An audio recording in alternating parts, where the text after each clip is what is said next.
So hello guys, welcome to my channel Notification Guru. तो उम्मीद है आप लोग का झारखंड पॉलिटेक्निक का तैयारी पूरा अच्छा से हो गया होगा, है ना। और क्योंकि आज जो है उसका एडमिट कार्ड का लिंक भी मतलब आज हो जाएगा। तो एडमिट कार्ड आज डाउनलोड हो जाएगा आपका, ठीक है। उससे आप लोगों को पता चल जाएगा सेंटर कहाँ कहाँ है।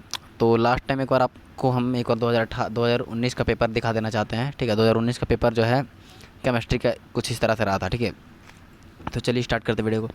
सबसे पहले है डैश गैस मुक्त होती है जब H2SO4 के साथ जिंक का उपचार किया जाता है। मतलब कि कौन सा गैस मुक्त होता है जब H2SO4 को, मतलब H2SO4 इधर हो गया और अगर उसमें हम जिंक मिलाएंगे तो क्या बनेगा। जैसे कि बता दें, ये दो दोस्त, एक अकेला तीसरा दुश्मन आया, ये दुश्मन दोस्त बन गया और इसको बाहर कर दिया। यानी कि जो H2 है वो बाहर हो जाएगा और ZnSO4 बन जाएगा, ठीक है। यानी कि क्या बाहर हो जाएगा, H2 हो जाएगा, ठीक है। उसके बाद है त्वरित त्वरित चूना क्या होता है। त्वरित चूना को हम लोग बोलते हैं क्विक लाइम इसी को बोलते हैं, ठीक है ना। क्विक, तो इसका फार्मूला आप लोग याद रखिएगा। ये फार्मूला होता है CaO होता है, ठीक है। CaO कैल्शियम ऑक्साइड, ठीक है। फिर ढला हुआ चूना धीरे धीरे हवा में CO2 के साथ, मतलब इस तरह से समझिए आप इसको कि जैसे कि हम लोग पेरिश करते हैं दीवार पे, तो पेरिश करते हैं तो 2 से 3 दिन के बाद चमक आता है, ठीक है। तो क्या होता है, वो पतली परत बनाता है, ठीक है। वो जो, और क्या पेरिश का फार्मूला क्या होता है, CaCO3, ठीक है। इस तरह से समझ सकते हैं आप इसको। तो CO2 के साथ क्या करता है, अभिक्रिया करता है ढला हुआ चूना, ठीक है। COH का होल 2 जो है CO2 के साथ अभिक्रिया करके CaCO3 बना देता है, ठीक है। जो कि 2 से 3 दिन में परत बनाता है और चमकता है, ठीक है। फिर है कि डैश श्वसन के दौरान कोशिकाओं में ऑक्सीजन के साथ मिलकर CO2 और पानी का उत्पादन करता है, ठीक है। तो पानी का उत्पादन कौन करेगा और CO2 का तो ग्लूकोज करता है हम लोग का शरीर में, ठीक है, कोशिकाओं के साथ मिलकर। अब लौहमय गंधक, देखिए कभी कभी हिंदी जो है खतरनाक दे देता है।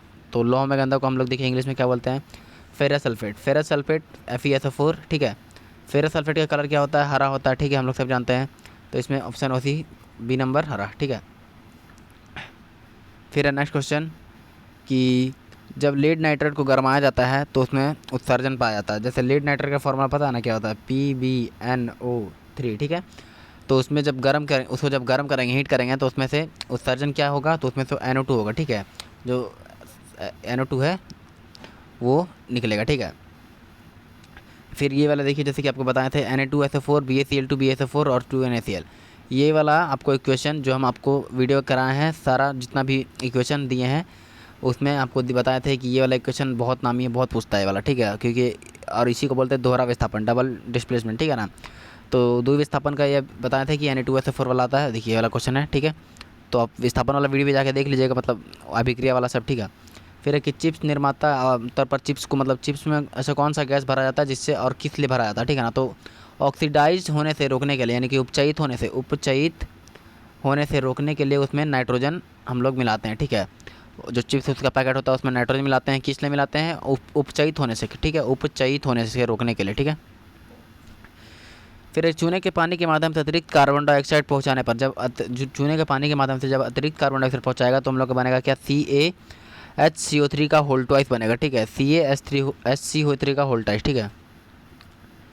फिर डैश का घोल बिजली का संचालन करता है, करता नहीं है, नहीं करता, ठीक है। ये वाला यहीं पे कन्फ्यूजन होता है। तो ऐसा कौन सा है जो बिजली का संचालन नहीं करता है, तो सिर्फ ग्लूकोज नहीं करता, क्योंकि एसिड और ये सब जो है ये सब करता है, ठीक है। क्योंकि इसमें आयन होता है, ठीक है, और ग्लूकोज ये सब नहीं करता, ठीक है, बिजली का चालन। फिर रक्त का पीएच 7.4 होता है, रक्त का पीएच 7.4, ठीक है। फिर जैसे कि मूत्र का पीएच भी होता है। तो ऐसे सब का आप लोग ये सब पीएच मान जो है देख लीजिएगा, ठीक है। दूध दही जितना भी सब पीएच है, अम्ल वर्षा, ठीक है, अम्ल वर्षा का 5.6, दूध का आपका 6.4 आता है, ठीक है ना। तो इस तरह से आपका रेंज में आता है, तो देख लीजिएगा। हमारा पेट एसिड उत्पन्न करता है, तो सीधा क्वेश्चन है कि हम लोग का पाचन में कौन सा अम्ल होता है, तो HCl हाइड्रोक्लोरिक अम्ल, ठीक है।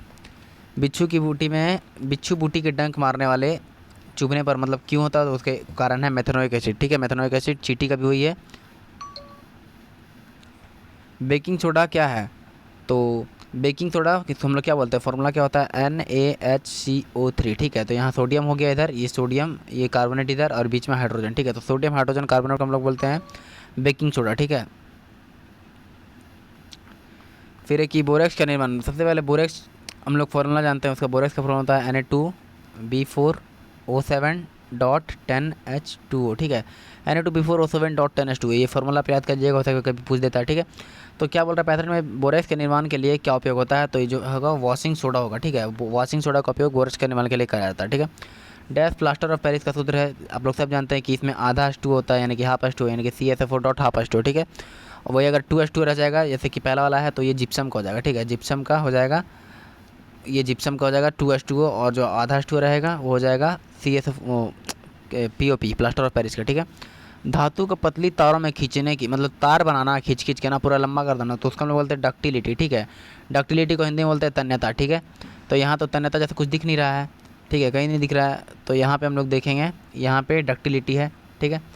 तो इसी को हम लोग बोलते हैं लचीलापन, ठीक है, इसी को बोलते हैं डक्टिलिटी, तन्यता, तन्यता, ठीक है। तो कभी कभी हिंदी बहुत खतरनाक दे देता है, जैसे मधुर है, स्पष्ट है, सब कुछ, ठीक है। फिर बोल रहा है कि डैश अत्यंत आघातवर्ध धातु, आघातवर्ध क्या, जिसको हम लोग पतला मतलब चादर के रूप में बदल सकते हैं, ठीक है, चादर, उसको हम लोग बोलते हैं मेलाबिलिटी, ठीक है, मेलाबिलिटी। और जिसको तन्यता को बोलते हैं डक्टिलिटी, ठीक है। तो इंग्लिश से ही पकड़ सकते हैं आप, क्योंकि हिंदी कभी कभी बहुत खतरनाक देता है। तो इसमें क्या है ना कि सोना जो हो सबसे ज़्यादा आघातवर्धी है, ठीक है, सोना चांदी। फिर डैश गैर धातु है लेकिन चमकदार है, तो जैसे कि पहले ही बता चुके हैं, आयोडीन एक आधातु है और चमकदार धातु जैसा ही रहता है, ठीक है। अधातु है आयोडीन और चमकदार रहता है, ठीक है। भंगुर रहता है, पूछेगा कि भंगुर कौन रहता है, तो आयोडीन बोल सकते हैं, ठीक है। डैश ठंडे पानी के साथ प्रतिक्रिया नहीं करता, तो जो मैग्नीशियम है वो ठंडे पानी के साथ कभी प्रतिक्रिया नहीं करता, ठीक है।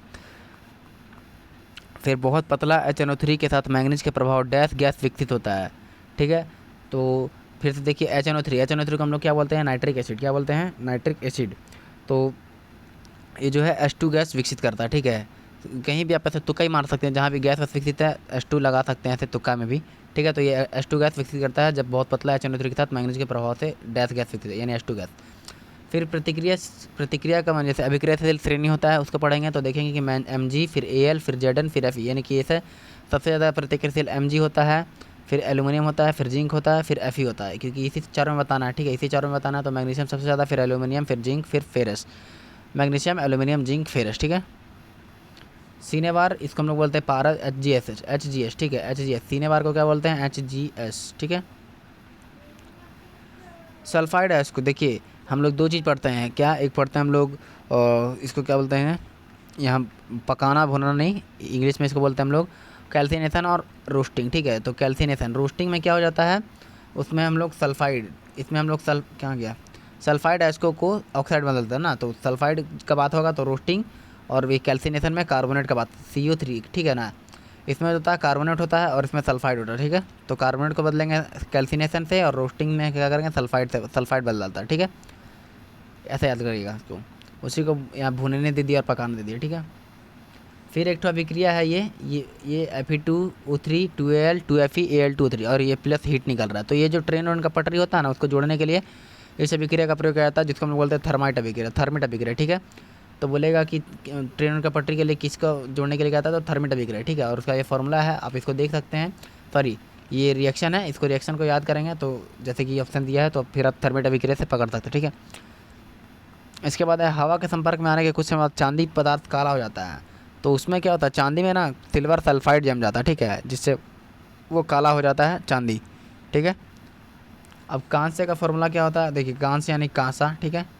कांसा हमको चलिए याद नहीं रहता, हम लोग कैसे याद करेंगे, पीतल और कांसा में चलिए बहुत कन्फ्यूज होता है। तो देखिए हम बता दें ट्रिक, पिताजी, ठीक है, ठीक है। पिताजी से हम लोग क्या करेंगे, हम लोग ऐसे रख, पी से क्या हो गया पीतल, ता से हो गया तांबा, और जी से हो गया जिंक, ठीक है। तो पिताजी यानी कि पीतल का होगा तांबा और जिंक, ठीक है। तांबा को क्या बोलते हैं Cu, और जिंक को बोलेंगे Zn, यानी कि CuZn हो जाएगा पिताजी, मतलब पीतल का, ठीक है। CuZn पीतल का हो जाएगा, तो Cu और Sn दो ही तो ना कन्फ्यूजन, तो Cu और Sn क्या हो जाएगा, हम लोग का कांसा हो जाएगा, ठीक है। तो ये तो पीतल का हो गया, ठीक है, पीतल, और ये हो गया कांसा, ठीक है।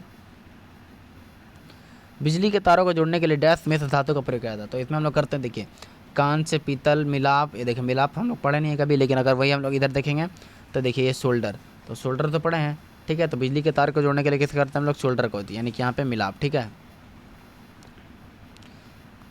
CNG का मुख्य घटक क्या होता है, तो CNG का जो मुख्य घटक होता है आपका मीथेन होता है, ठीक है। वनस्पति तेलों का हाइड्रोजनीकरण, फॉर्मूला तो पढ़े होंगे हाइड्रोजनीकरण का, रिएक्शन है ना, होता है ना, तो उसमें उत्प्रेरक क्या होता है, तो उसमें जो निकेल होता है उत्प्रेरक, ठीक है, उसमें निकेल होता है उत्प्रेरक हाइड्रोजनीकरण में।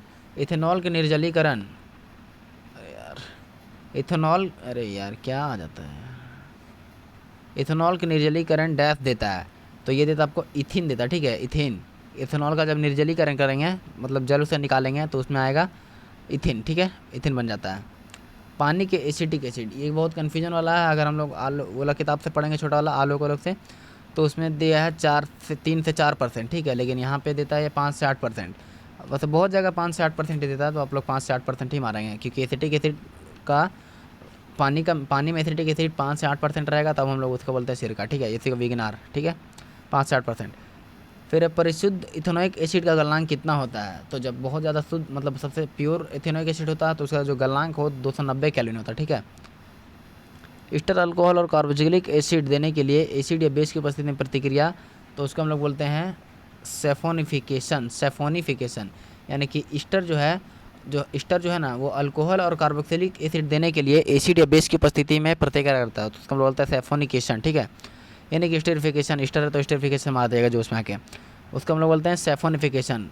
फिर से क्वेश्चन समझ लीजिए, ईस्टर है वो अल्कोहल और कार्बोक्सिलिक एसिड, ठीक है, यानी कि OH इसका होता है प्रकारात्मक समूह और इसका होता है COOH, ठीक है, इन दोनों को मतलब एसिड देने के लिए मतलब जो करता है तो उसको हम बोलते हैं सेफोनिफिकेशन, ठीक है। तत्वों के गुण उनके डैश की अवधि कार्य है, अभी क्या है हम लोग का पहले का तो जैसे बताया था कि मेंडल के समय में क्या था, परमाणु भार था, ठीक है, परमाणु भार था, लेकिन अभी क्या हम लोग का परमाणु क्रमांक है, ठीक है, जो अभी मोस्ले वाला है, अभी जो चल रहा है आधुनिक आवर्त सारणी। और आधुनिक आवर्त सारणी में अवधियाँ को हम लोग इसी को देखिए, बहुत ज़्यादा हिंदी कर देता है, समझ में नहीं आता, उतना पढ़ते नहीं हम लोग। अवधियाँ को हम लोग बोलते हैं ये ग्रुप, एक होता है ग्रुप, है ना, वो इसको आवर्त बोलते हैं, ठीक है, इसको बोलते हैं आवर्त। तो आवर्त कितना होता है, 7 होता है, ठीक है, और वो 18 होता है। तो मेटालॉइड यानी कि क्या होता है, उपधातु, ठीक है, उपधातु कौन है इसमें से, कार्बन तो अधातु है, ठीक है, जो सिलिकॉन है इसमें दोनों गुण होता है, ठीक है, ऐसा तो प्योर धातु दिख रहा है, कार्बन अधातु है, सिलिकॉन जो है वो उपधातु, इसमें दोनों का गुण पाया जाता है, ठीक है। क्लोरीन के देखिए, एक होता है K, एक होता है L, एक होता है M और एक होता है N, ठीक है। तो क्लोरीन का पूछ रहा है, क्लोरीन का कितना होता है 17, तो पहले में 2 8 7 इसी में भर जा रहा है, 2 8 2 10 17, ठीक है। तो M में कितना आया 7 आया ना, तो M में कितना हो जाएगा इसका 7, ठीक है। धातु ऑक्साइड प्लस अम्ल, यानी कि धातु ऑक्साइड है प्लस अम्ल है, फिर यहाँ X दे दिया यानी कि बताना है आपको, और पानी है, तो यहाँ पे क्या होगा, ये नमक होगा, ठीक है।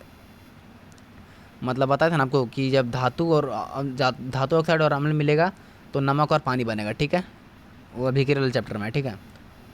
हाइड्रोनियम आयन को बोलते हैं हम लोग H3O+, ठीक है, H3O+ को बोलते हैं हम लोग हाइड्रोनियम आयन, ठीक है। फिर उसके बाद क्वेश्चन, मैग्नीशिया के दूध का पीएच मान कितना होता है, तो इसका जो पीएच मान है सीधा एकदम 10 होता है, मैग्नीशिया के दूध बोले ना, पीएच वैल्यू आप पढ़ लीजिएगा, उससे 2 क्वेश्चन पक्का रहेगा पीएच वैल्यू से, ठीक है। शुक्र का वातावरण डैश के घने सफ़ेद और पीले बादलों से बना है, तो ये जो है इसका आंसर हो जाएगा आपका H2SO4, ठीक है, H2SO4 से सल्फ्यूरिक एसिड से शुक्र का वातावरण मतलब है जो सफ़ेद और पीला बादलों से बना हुआ, ठीक है। टमाटर में कौन सा एसिड होता है, तो टमाटर में ऑक्जेलिक एसिड होता है, ठीक है, और यही वाला ऑक्जेलिक एसिड जो है शर्ट में इंक लग जाता है शर्ट में, तो हम लोग उसको छुड़ाने के लिए ऑक्जेलिक एसिड का ही प्रयोग करते हैं, ठीक है। बाकी तो ऐसा पता होगा आपको, सिट्रिक है सब नींबू में है, टार्टरिक और मेथोनाइट के साथ चीटूटी है, पता ही होगा आपको, ठीक है, लेकिन पढ़ लीजिएगा। सोडियम क्लोराइड के जलीय घोल को डैश कहते हैं, तो उसको हम लोग बोलते हैं खारा, ठीक है। सोडियम क्लोराइड NaCl का जो जलीय विलयन है उसको हम लोग बोलते हैं खारा। ऐसे भी समझिए कि समुद्र का पानी क्या होता है, खारा, उसमें क्या होता है, नमक होता है, तो नमक को क्या बोलेंगे, खारा, ठीक है ना, ऐसे समझिए। ब्लीचिंग पाउडर का फॉर्मूला क्या होता है, CaOCl2, ठीक है, तो जो कि ऑप्शन नंबर सी है आपका, कैल्शियम ऑक्सीक्लोराइड, ठीक है, CaOCl2। फिर है सोडियम कार्बोनेट का पुनः क्रिस्टल, यानी कि जब सोडियम कार्बोनेट है तो उसको जब एक कार्बोनेट को एक बार और क्रिस्टलीकरण करेंगे, फिर पुनः क्रिस्टलीकृत करेंगे तो क्या बनेगा, तो वो बनेगा धोवन सोडा, ठीक है, धुलाई का सोडा का फॉर्मूला पता होगा आपको, Na2CO3.10H2O, ठीक है, एक बार अभी बताए थे फिर बता दे रहे हैं कि Na2CO3.10H2O को बोलते हैं हम लोग धोवन सोडा या धुलाई सोडा, ठीक है। डैश को सही स्थिति में खंडित हड्डी, यानी कि हड्डी, देखिए हड्डी उड्डी जब टूटता है तो हम लोग क्या करवाते हैं, प्लास्टर ऑफ पेरिस का ही हम लोग इस्तेमाल होता है, तो उसको क्या बोलते हैं हम लोग, हाफ H2O, ठीक है, CSO4 dot half H2O POP। Dash धातु कमरे के तापमान पर लिक्विड, यानी कि देखिए दो चीज़ बताते हैं आपको कि एक होता है धातु और एक होता है अधातु, ठीक है। अब दोनों क्या होता है, एक एक कमरे के तापमान पर द्रव होता है, तो धातु में आ जाएगा पारा और अधातु में आ जाएगा ब्रोमीन, ठीक है। तो धातु में पारा और अधातु में ब्रोमीन, ये दोनों जो है कमरे के तापमान पर द्रव में रहता है, तो इसका ऑप्शन क्या हो जाएगा, ब्रोमीन, ठीक है। अधातु है ना, धातु, सॉरी धातु है, तो यहाँ पे आ जाएगा पारा, ठीक है। प्रकृति में सबसे कठिन कार्बन का अपरूप क्या है, मतलब सबसे कठोर क्या है, तो जो है डायमंड है, ठीक है। डायमंड जो है सबसे ज़्यादा क्या कार्बन का बहुत कठोर है प्रकृति दुनिया में, ठीक है। फिर उभयधर्मी ऑक्साइड क्या है, तो उभयधर्मी ऑक्साइड दो ठो होता है यहाँ पे, Al2O3 और एक होता है ZNO, जो कि हम लोग 9-10 तक यही पढ़ते हैं ये दोनों, ठीक है।